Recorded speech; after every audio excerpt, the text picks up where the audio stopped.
দেখুন মুখরোচক খাস্তা একদম একটি নাস্তা, দারুণ খেতে, চায়ের সঙ্গে তো জমে যাবে। 2 মিনিটে বানানো হয়ে যায়, একদম তাড়াতাড়ি, ঝটপট, চটপট বানিয়ে ফেলুন। দেখুন কতটা সুন্দর হয়েছে, দেখুন একেবারে মুচমুচে। দেখুন। নমস্কার বন্ধুরা, তৃষা কিচেন উইথ ব্লগ চ্যানেলে আপনাদের অনেক অনেক স্বাগত জানাই। আজ আমি সুজি দিয়ে একটা দারুণ নতুন রেসিপি বানিয়ে দেখাবো। পুরো ভিডিওটা দেখার অনুরোধ রইল। আশা করি এইভাবে বানিয়ে সুজি কখনো আপনারা খাননি, একবার হলেও বানিয়ে খাবেন আর পুরো ভিডিওটা দেখবেন। এখানে আমি গর্ত বাটি নিয়েছি, বাটির মধ্যে সুজিটা দিয়ে দেবো।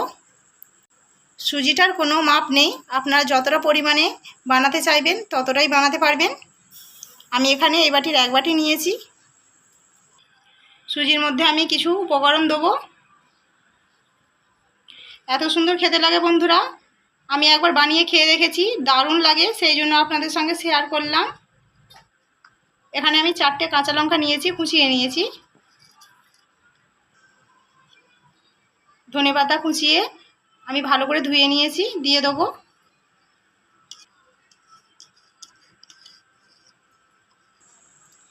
এখানে আমি নারকেল কোড়া নিয়েছি, দেখুন এই ছোটো বাটিটা 1/2 বাটি দিয়ে দেবো। স্বাদ মতো লবণ দেবো। স্বাদটা ব্যালেন্স করার জন্য আমি এখানে 1 চামচ চিনি নিয়েছি, দিয়ে দেবো। চিনিটা দিলে খেতে ভালোই লাগে, আপনারা নাও দিতে পারেন। আর দেখুন এখানে আমি 1/2 বাটি টক দই নিয়েছি, দিয়ে দেবো।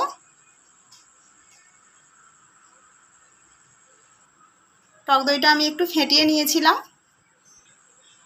আর একটু জল দেবো, এতটা দেবো না, যদি লাগে পরে দেবো,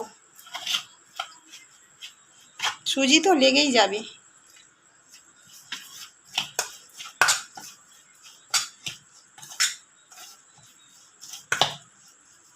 এত সুন্দর খেতে লাগে বন্ধুরা রেসিপিটা। সোডা নিয়েছি, খাওয়ার সোডা দিয়ে দেবো। এত সুন্দর খেতে লাগে আপনাদেরকে বলে বোঝাতে পারবো না। আমি এটা হাত দিয়ে মাখবো একটু ভালো করে।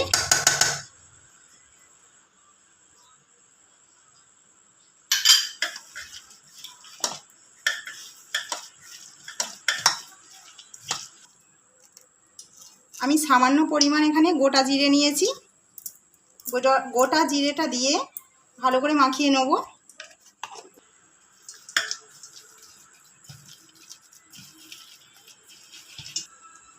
ব্যাটারটা একদম রেডি। এখানে কড়াতে আমি তেল গরম করতে দিয়েছিলাম, হালকা হালকা গরম হয়ে গেছে। এবার আমি সুজির যে ব্যাটার নিয়েছিলাম অল্প অল্প করে তেলের মধ্যে দিয়ে দেবো। খুব ঝটপট বানানো হয়ে যায় বন্ধুরা, একদম 1 মিনিটে বললেই চলে।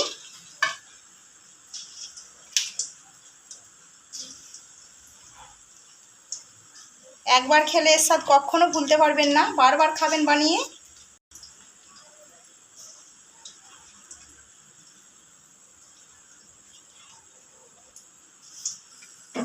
হালকা করে এভাবে কড়াটাকে আমি ঝাঁকিয়ে নেব। এই রেসিপিটা আপনারা চায়ের সঙ্গে অথবা ভাতের সঙ্গে যে কোনো প্রকারে খেতে পারেন। বাচ্চাদেরকে টিফিনেও দিতে পারেন, কিন্তু লঙ্কাটা ছাড়া দেবেন।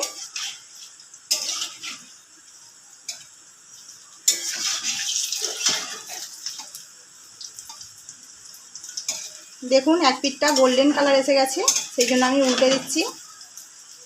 আমি গ্যাসটা মিডিয়াম টু লোয়ে রেখেছি। জোর আঁচে ভাজলে ভালো ভেতরটা ভাজা হবে না, তাহলে কাঁচা রয়ে যাবে, সেই জন্য একটু সময় নিয়েই ভাজতে হবে।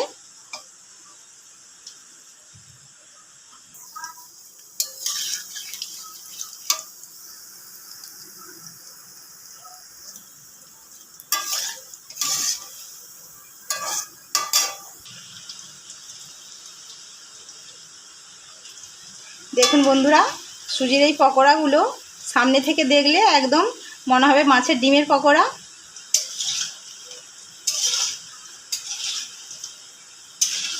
যে খাবে সেই আপনার রান্নার প্রশংসা করবে। আমি একটু ঘন ঘন উল্টে পাল্টে ভাজছি, নাহলে এক পিঠটা বেশি ভাজা হয়ে যাবে, তেতো লাগবে বেশি একটু ভাজা হয়ে গেলে। আবার ভাজা হয়ে গেছে, এগুলো তুলে নেব।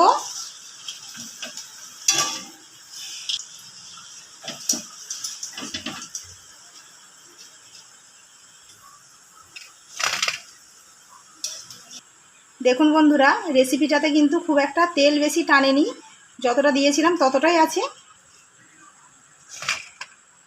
বাকিগুলো ভেজে নেব।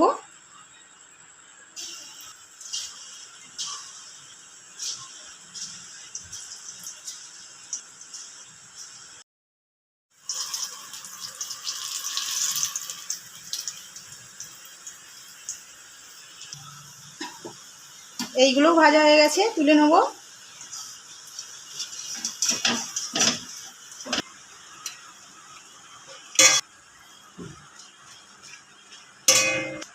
দেখুন সব ভেজে নিয়েছি বন্ধুরা, সব ভাজা হয়ে গেছে। কত সুন্দর হয়েছে,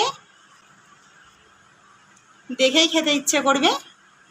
এভাবে ঝটপট বানিয়ে খেয়ে নেবেন, দারুণ স্বাদ। দেখুন ভেতরটা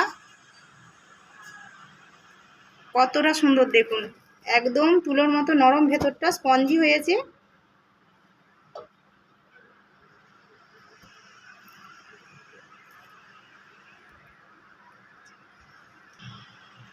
চায়ের সঙ্গে খেতে বলেছিলাম, আপনারা সসের সঙ্গেও খেতে পারেন।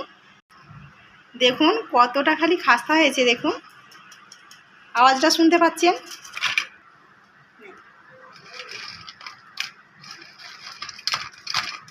দেখুন আওয়াজ শুনে বুঝতে পাচ্ছেন কতটা সুন্দর হয়েছে। ভিডিওটা কেমন লাগলো অবশ্যই কমেন্টে জানাবেন। আর ভিডিওটি যদি ভালো লাগে একটা লাইক করবেন। চ্যানেলের নতুন বন্ধুদের অনুরোধ রইল সাবস্ক্রাইব করার, একটা প্লিজ সাবস্ক্রাইব করবেন। ধন্যবাদ।